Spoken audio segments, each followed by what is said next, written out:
नमस्कार, मैं हूं अनुपम कुमार और आप देख रहे हैं हमारा खास कार्यक्रम मिरर मॉर्निंग। बात करेंगे तमाम बड़ी खबरों की, लेकिन उससे पहले एक नजर डालते हैं आज की सुर्खियों पर। बोकारो के बाजार टाड़ में कोयला लदा 14 चक्का ट्रक पलटा, खलासी की मौत, चालक गंभीर।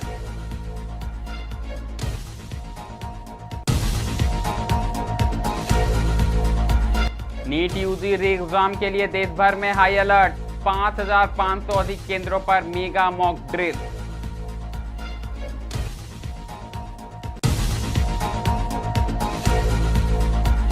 दोहा डायमंड लीग में नीरज कदम 85.69 मीटर थ्रो से CWG के लिए किया क्वालिफाई।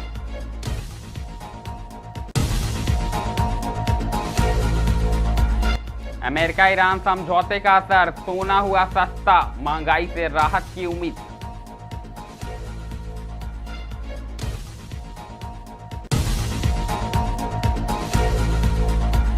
शमशान और नदी किनारे पर कब्जे की कोशिश, हजारीबाग में भूमाफियाओं पर भड़के ग्रामीण।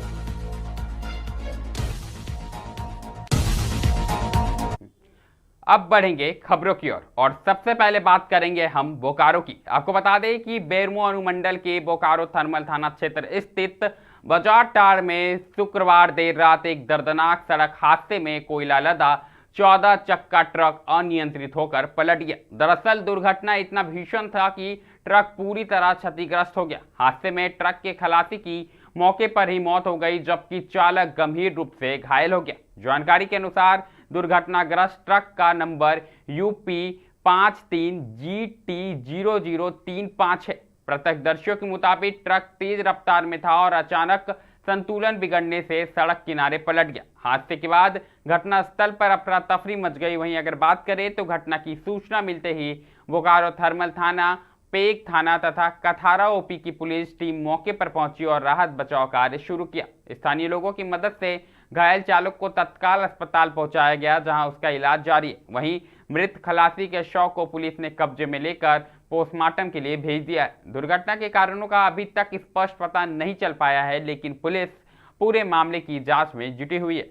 अधिक जानकारी के साथ सीधे बोकारो से हमारे सहयोगी अनूप जुड़ चुके हैं। अनूप, बताएं क्या कुछ जानकारी आ रही है, कैसे घटी घटना? जी अनुपम, ये बीती देर रात की घटना है और ये जो घटना जिस जगह घटी है वो एक तीखा मोड़ है और इससे पूर्व भी उस जगह पर कई बार घटनाएं घट चुकी है। लेकिन कल की जो रात की घटना है वो कहीं ना कहीं मतलब चालक की बोला जाए लापरवाही का कारण आज मतलब इस तरह का घटना घटी है, क्योंकि वो तीखा मोड़ को समझ नहीं पाए और अपना संतुलन खो बैठे, जिसके कारण ट्रक पूर्ण रूप से पूरी तरह से क्षतिग्रस्त हो गई और मौके पर ही ट्रक ड्राइवर, ट्रक के जो खलासी थे, उनके दबने से दर्दनाक मौत हो गई, जिसकी सूचना तत्काल स्थानीय थाना बोकारो थर्मल को मिली और वो त्वरित कार्रवाई करते हुए बचाव कार्य में बोकारो थर्मल जी बिल्कुल अनूप, बोकारो थर्मल थाना की पुलिस पहुंची और बचाव कार्य शुरू किया गया। लेकिन ऐसी बातें आ रही है कि ट्रक पर कोयला लदा था और ऐसे में गाड़ी भी UP नंबर की बताई जा रही है। तो क्या कुछ जानकारी है, कहां से ये कोयला लोड हुआ था, कहां ले जाया जा रहा था, क्या कुछ जानकारी आ रही है? सूत्रों से मिली जानकारी के अनुसार ये खास महल एक लोकल सेल यहाँ पर कोयला ट्रांसपोर्टिंग होती है और दूर दराज स्टेट के गाड़ियां यहाँ पर आती है और लगती है, कोयला लोड करके मंडी में मतलब लेके जाती है। चूंकि अब ये कोयला वो लोकल सेल का है या कुछ और है, ये तो चूंकि जांच का विषय है और स्थानीय थाना इस पर जांच में जुटी हुई है और अभी कुछ भी कहने से उन्होंने परहेज किया, कहा कि ये जांच के बाद ही पता चलेगा कि इसमें तथ्य क्या है। मृतक के बारे में क्या कुछ जानकारी आ रही है? इसके अलावा अगर ड्राइवर की बात करें तो उनकी क्या कुछ स्थिति है? अभी जो सूचना है हम लोगों के पास, उसमें ट्रक चालक जो है थोड़ा गंभीर अवस्था में तो घायल हुए हैं और उनका अभी यहाँ DVC अस्पताल में इलाज के बाद बेहतर इलाज के लिए उन्हें रेफर किया गया है और वहीं पर जो खलासी है वो खलासी का भी कोई अता पता नहीं चलता है कि उसका घर कहाँ है, रहने वाला कहाँ का है। अब ये जांच के बाद ही पता चलेगा। ये खलासी, चूंकि गाड़ी यूपी की थी, यूपी का लगा हुआ है बोर्ड, हो सकता है शायद चालक और खलासी भी शायद यूपी तरफ के हो। ये चूंकि जांच का विषय है। जी बिल्कुल अनूप, जानकारी के लिए बहुत बहुत धन्यवाद। तो साफ तौर पर कहीं ना कहीं बोकारो में दर्दनाक हादसा सामने आया है, जिसमें एक व्यक्ति की मौत हो गई है, जबकि दूसरा गंभीर रूप से घायल बताया जा रहा है और गाड़ी भी पूरी तरह से क्षतिग्रस्त हो गई। बता दें कि गाड़ी पर कोयला लदा था। फिलहाल पुलिस तमाम तथ्यों के आधार पर जांच में जुट गई है और एक एक जानकारी जुटाने का प्रयास कर रही है। पुलिस जांच के बाद ही मामले का पता चल पाएगा कि आखिरकार हादसा कैसे हुआ और ये जो चालक और ड्राइवर है वो कहाँ के थे, उनके बारे में पूरी डिटेल्स अब जांच के बाद ही पता चल पाएगी। ये तो बात रही बोकारो की, लेकिन अगली जो खबर है वो नीट यूजीसी एग्जाम से जुड़ी हुई है। आपको बता दें कि राष्ट्रीय परीक्षा एजेंसी यानी एनटीए ने 21 जून को आयोजित होने वाली नीट यूजी परीक्षा को निष्पक्ष और पारदर्शी बनाने के लिए व्यापक सुरक्षा के इंतजाम किए। दरअसल परीक्षा से पहले देश भर में 5,500 से अधिक परीक्षा केंद्रों पर मेगा मॉक ड्रिल का आयोजन किया जा रहा है, जिसमें सुरक्षा व्यवस्था, अभ्यर्थियों की जांच प्रक्रिया और तकनीकी व्यवस्था का परीक्षण किया जाएगा। एनटीए के निर्देश पर परीक्षा केंद्रों पर प्रवेश से लेकर परीक्षा समाप्त होने तक पूरी प्रक्रिया का पुनर्भ्यास किया गया है। अधिकारियों ने बताया कि किसी भी प्रकार की गड़बड़ी, पेपर लीक या नकल की आशंका को रोकने के लिए अभूतपूर्व सुरक्षा व्यवस्था लागू की गई है।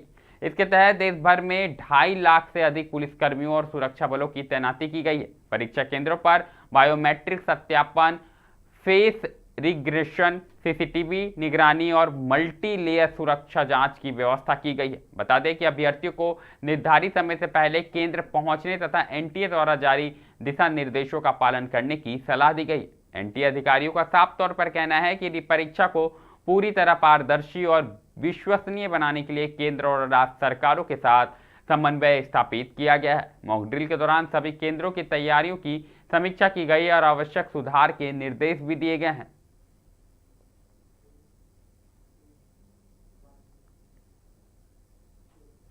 परीक्षा के बाद अब हम रुक करेंगे खेल जगत की ओर। आपको बता दें कि भारतीय स्टार भाला फेंक खिलाड़ी नीरज चोपड़ा ने दोहा डायमंड लीग में शानदार प्रदर्शन करते हुए 85.69 मीटर का सर्वश्रेष्ठ थ्रो किया। हालांकि इस प्रदर्शन के बावजूद वह प्रतियोगिता में चौथे स्थान पर रहे, लेकिन उन्होंने आगामी कॉमनवेल्थ गेम्स के लिए सफलतापूर्वक क्वालिफाई कर लिया। दरअसल नीरज ने प्रतियोगिता के दौरान लगातार बेहतर प्रयास किए और अपने अनुभव का परिचय दिया।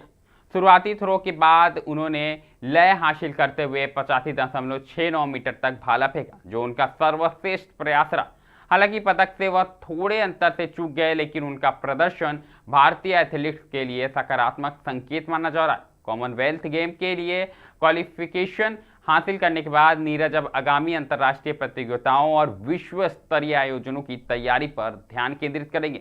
खेल विशेषज्ञों का मानना है कि ओलंपिक और विश्व चैंपियनशिप के सफलता हासिल कर चुके नीरज आने वाले टूर्नामेंटों में भारत को पदक दिलाने में प्रबल दावेदार हो सकते हैं।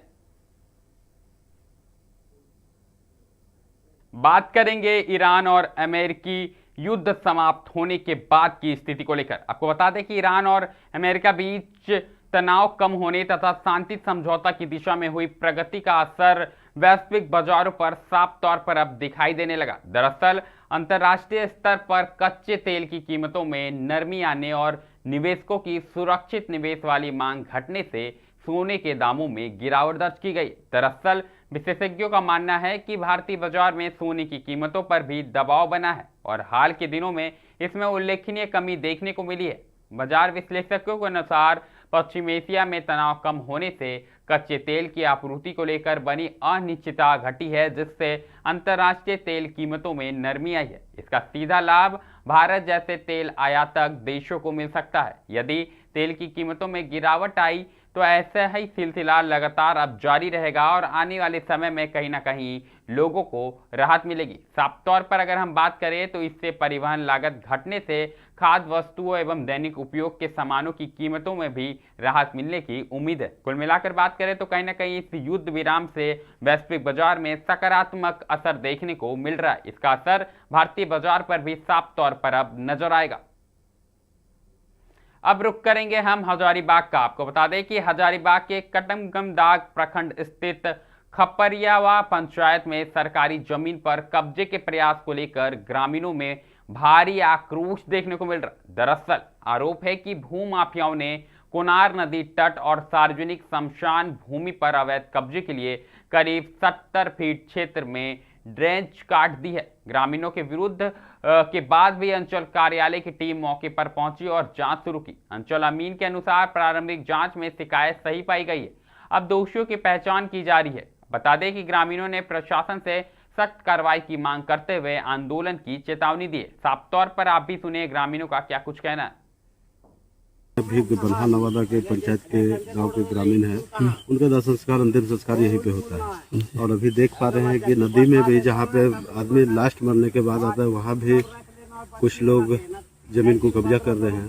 तो यही हम लोग सीओ साहब से मांग किए थे कि सर इसको अविलंब इसको रोका जाए। उसी के विषय में अमीन साहब भी आए हुए हैं कि नापी करने के लिए कि कितना जमीन है और जीएम जमीन कितना छूटा हुआ है, उसी को हम लोग चिन्हित करके इसको प्रशासन से हम लोग आग्रह करेंगे कि जो सरकारी जमीन है जो वर्षों से हम लोग को छोड़ा हुआ है। तो बिल्कुल कहीं ना कहीं सरकारी जमीन पर भूमाफियाओं का जो कब्जा है वो लगातार बढ़ता जा रहा है। ऐसे में लगातार ग्रामीण भी शिकायत कर रहे हैं। यही नया मामला हजारीबाग में आया है और इस पर लेकर अब कार्रवाई तेज हो गई है। ऐसे में सीधे अधिक जानकारी के साथ हजारीबाग से हमारे सहयोगी रुपेश जुड़ चुके हैं। रुपेश, बताएं क्या कुछ मामला है और ये मामला अब शमशान घाट और नदी की जमीन हड़पने को लेकर आया है। जी अनुपम, आपको बता दें कि अब शमशान घाट की जमीन को भी लोग नहीं छोड़ रहे हैं। भूमाफिया जो कोनार नदी के तट पे शमशान घाट की जो भूमि थी उस पर कब्जा और अतिक्रमण करने का पूरी कोशिश कर रहे हैं। वहीं अगर बात करें तो कटकमदाग के प्रखंड अंतर्गत खपरियावा जो पंचायत है उसमें भूमाफियों की जो शमशान घाट की जो जमीन है उस पर भूमाफियों की नजर है। लगभग 70 फीट सरकारी जमीन पर जो कटकर अतिक्रमण कर दिया गया है उस पर ग्रामीणों ने विरोध जताया है और इसकी जानकारी अंचल अधिकारी को भी दी है, उसकी जो टीम है उनको भी दी है। और कहीं ना कहीं जो आक्रोश है वो ग्रामीणों के अंदर है, क्योंकि लगभग जो लोग हैं वो शमशान घाट की जमीन को भी नहीं छोड़ रहे हैं। जी बिल्कुल नहीं छोड़ रहे रुपेश। ऐसे में अंचल कार्यालय के टीम वहां पहुंची थी, लगातार अमीन भी पहुंचे थे, नापी की प्रक्रिया हुई, क्या कुछ मामला सामने आया है? जी आपको बता दें कि लगभग 70 फीट की जो जमीन है वो सरकारी जमीन उसमें मापी गई थी। जो अंचल अधिकारी को जो बातें कही गई थी उन्होंने जो सरकारी अमीन भेजा उसमें 70 फीट जो जमीन है उसकी पुष्टि की गई है कि जो जमीन माफिया है उन्होंने कब्जा किया है। माफियाओं की बात करें रुपेश तो क्या कुछ जानकारी आ रही है उनके बारे में, क्या कुछ आगे की कार्रवाई अब तय होगी? ये आपको बता दें कि प्रशासन ने साफ तौर पर यह चेतावनी दी है कि जो भी वहां पर भूमाफिया है जिन्होंने यह जमीन की जो भी काली बाजारी की है या फिर अतिक्रमण किया है उन पर सख्त कार्रवाई की जाएगी। और भी जो ऐसी कार्रवाई जो भी ऐसे अतिक्रमण करने की कोशिश कर रहे हैं उन पर भी कड़ी कार्रवाई जो प्रशासन के द्वारा वो की जाएगी, चेतावनी भी दी गई है। जी बिल्कुल रुपेश, चेतावनी दी गई है। अंतिम सवाल रहेगा आपसे, अगर हम बात करें तो लगातार हजारीबाग में भूमाफियाओं द्वारा अवैध जमीन कब्जे का मामला सामने आता रहता है। ऐसे में कितनी चिंताजनक बात है। और ऐसे में अगर हम बात करें तो अंचल अधिकारी को भी क्या कुछ करने की जरूरत है, क्योंकि एक क्षेत्र में अगर भूमाफियाओं द्वारा जमीन कब्जे का प्रयास किया जा रहा है तो उसकी जानकारी अंचल अधिकारी को भी होती होगी, तमाम प्रशासनिक अधिकारी तक भी पहुंचती होगी। ऐसे में क्या कुछ कार्रवाई की जरूरत है? इसमें काफी सख्त कार्रवाई की जरूरत है अनुपम, क्योंकि लगातार जो आए दिन हजारीबाग के जो विभिन्न प्रखंडों में भूमाफियाओं के द्वारा जमीन के जो कब्जे करने की बात सामने आती है, अतिक्रमण करने की बात सामने आती है, कहीं ना कहीं अधिकारियों की संलिप्तता के साथ ये इस कार्य को किया जा रहा है। जब यह कांड उजागर हो जाता है तब जाकर कहीं ना कहीं अधिकारी को डर से इस मामले की खुलासी करनी पड़ती है और कहीं ना कहीं इस पर कार्रवाई करनी पड़ती है। लेकिन लगभग जो ऐसे कार्य हैं बिना प्रशासनिक के सहायता के, प्रशासनिक के लोगों की सहायता के करना नामुमकिन हो जाता है। अनुपम जी बिल्कुल रुपेश, जानकारी के लिए बहुत बहुत धन्यवाद। अब देखने वाली बात होगी कि इस मामले में क्या कुछ कार्रवाई देखने को मिलती है और भूमाफियाओं तक कब तक शिकंजा कसा जाता। ये तो बात रही हजारीबाग की, लेकिन अगली खबर है वो राज्यसभा चुनाव के बाद राज्य के अंदर सियासी गर्मी को लेकर है। आपको बता दें कि झारखंड में राज्यसभा चुनाव की 2 सीटों के चुनाव परिणाम के बाद महागठबंधन के भीतर कहीं ना कहीं सियासी घमासान तेज हो गया। बता दें कि कांग्रेस प्रत्याशी प्रणब झा की हार के बाद कांग्रेस प्रदेश प्रभारी के राजू ने सहयोगी दल राजस और भाकपा माले पर धोखाधड़ी का आरोप लगाया। वहीं इन आरोपों पर भाकपा माले के निरसा विधायक अरूप चटर्जी ने तीखी प्रतिक्रिया दी है। आपको बता दें, उन्होंने कांग्रेस के बयान को गैर जरूरी और दुर्भाग्यपूर्ण बताते हुए कहा कि हार का ठेकड़ा दूसरों पर फोड़ने से पहले कांग्रेस को मंथन करने की जरूरत है। साफ तौर पर अगर बात करें तो कहीं ना कहीं राज्य के अंदर अब महागठबंधन में सियासी घमासान की तस्वीरें देखने को मिल रही है और बयानबाजी भी तेज हो गई है। आप भी सुने क्या कुछ कहा है विधायक अरूप ने। आरोप प्रत्यारोप लगते रहती है। लोग कांग्रेस भी श्योर नहीं है जो किसने किया। बात करेंगे अब हम पलामू की। आपको बता दें कि पलामू के मनातू में टेंट सफल सहायक अध्यापक संघ की महत्वपूर्ण बैठक आयोजित की गई, जिसमें कई कमेटी का गठन किया गया। बैठक में सुप्रीम कोर्ट के उस फैसले पर चर्चा हुई जिसमें टेट सफल सहायक अध्यापकों के समायोजन को लेकर राज्य सरकार को निर्देश दिया गया। शिक्षकों ने मांग की कि न्यायालय के आदेश के अनुरूप 10 सप्ताह के भीतर नियुक्ति और समायोजन प्रक्रिया पूरी की जाए। संघ का कहना है कि वर्षों से शिक्षा व्यवस्था को मजबूत करने वाले टेट सफल पारा शिक्षकों को अब सरकारी शिक्षक का दर्जा मिलना चाहिए। कार्रवाई नहीं होने पर आगे आंदोलन की चेतावनी भी दी गई है। कोर्ट का शरण लिए तो हम लोगों को ये लड़ाई लड़ने में लगभग 10 साल का समय बर्बाद हो गया। 10 साल के समय बर्बाद होने के बाद में सुप्रीम कोर्ट आदरणीय सुप्रीम कोर्ट के माननीय सुप्रीम कोर्ट के द्वारा जो है से 5 मई का हम लोग के पक्ष में फैसला दिया गया कि जो भी सफल सहायक टेट शिक्षक हैं उन सभी को स्पेशल विज्ञापन जारी कर 10 सप्ताह के अंदर सभी शिक्षकों को समायोजन कर मुझे सूचना दें। सुप्रीम कोर्ट का स्पष्ट निर्देश था। इसमें स्पष्ट निर्देश ये भी हुआ है कि आप 2012 नियमावली / 2022 नियमावली 2012 नियमावली में सहायक शिक्षक का पद सरकार विलोपित कर दिया और सहायक आचार्य का पद ले आया। अब स्थिति है कि सरकार वहा पोहा में है कि भाई हम करें तो क्या करें। तो अभी तक सरकार से कोई भी कंसेप्ट क्लियर नहीं मिल पाया हम लोगों को कि आप सहायक आचार्य मुझे बनाओगे कि सहायक शिक्षक बनाओगे, जबकि जजमेंट में स्पष्ट लिखा हुआ है कि आप जो भी विज्ञापन निकालोगे वो स्पेशल सिर्फ और सिर्फ सफल टेट सहायक अध्यापकों के लिए। मिरर मॉर्निंग में अभी के लिए फिलहाल इतना ही। ऐसी तमाम बड़ी खबरों से लगातार हम आपको अवगत कराते रहेंगे। कहीं मत जाइएगा, बने रहें मिरर मीडिया के साथ।